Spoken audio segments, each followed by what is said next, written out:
జగన్మోహన్ రెడ్డి గారు సమర్థుడు. ఆయన పార్టీని మేనేజ్ చేసుకోగలడు. నేనొక్కటే ఆయన్ని అభ్యర్థిస్తున్నాను. చుట్టుపక్కల ఉండేటటువంటి నిబద్ధత లేని వ్యక్తుల మాటలు వినవద్దు అని ఒక్కటే నేను జగన్మోహన్ రెడ్డి గారిని ఈ సందర్భంగా అభ్యర్థిస్తున్నాను. వారి మాటలు, నిబద్ధత లేని వ్యక్తుల మాటలు, చుట్టూ ఉన్నటువంటి వాళ్ళ మాటలు విని ఆయన తప్పుదారి పట్టించుకోవద్దు అని నేను చెప్తున్నాను. చూశారు కదా, మాజీ ఎంపీ విజయసాయిరెడ్డి గారు చేసిన వ్యాఖ్యలు ఏదైతే ఉన్నాయో, వాళ్ళ ట్వీట్ పరంగా ఆయన చేసిన వ్యాఖ్యలు దుమారం రేపుతున్న సంగతి మన అందరికీ తెలిసిందే. అమ్ముడుపోయిన పట్టణి మధ్య ఉన్న ఓ ప్రజానాయకులారా, ఆలోచించండి. భవిష్యత్తులో ఏం జరగబోతుందో, ఏం జరుగుతుందో కూడా ఎవరికి తెలియదు అన్నట్లుగా విజయసాయిరెడ్డి గారు ఒక ట్వీట్ అయితే చేయడం జరిగింది. మరి ఆ ట్వీటు వెనకాల ఉన్న సందేశం ఏంటి? ఎవరిని ఉద్దేశించి ఆ ట్వీటు ఆయన పంపారు?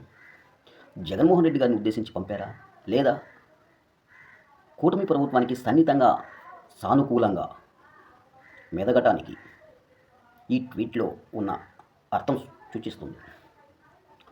మరి ఎలాంటి రాజకీయాలు నాకు అవసరం లేదు, నేను రాజకీయాలకి రాజీనామా చేస్తున్నాను, నేను ఇక మీదట రాజకీయాలకి రాను అన్న విజయసాయిరెడ్డి ఇవాళ తిరిగి రిపీటెడ్గా ఈ ట్వీట్ చేయడం వెనకల్లా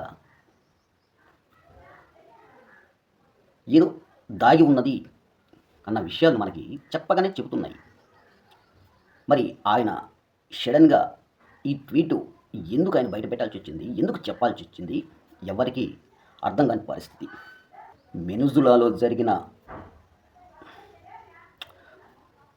ఉద్ఘాటన ఏదైతే ఉందో, వెనుజులాలో జరిగిన ఉద్ఘాటన ఎంతో భారీ మెజారిటీతో ఆయన తర్వాత army, navy, air forces, intelligence అధిపతులు, ఇంతమంది చుట్టూ ఉన్న మిసైల్స్, యుద్ధ విమానాలు, భారీ సైన్యం ఎంతగా ఉన్నా ఆ దేశ అధ్యక్షుడు, అతని భార్య ప్రెసిడెన్షియల్ ప్యాలెస్ నుండి అమెరికా ఎలాంటి ప్రతిఘటన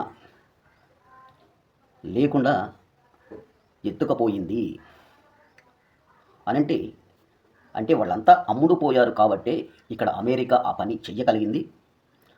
అలాంటి దుస్థితే ఇక్కడ ఏర్పడుతుంది అన్న కోణంలో ఆయన చెప్పుకొచ్చారు.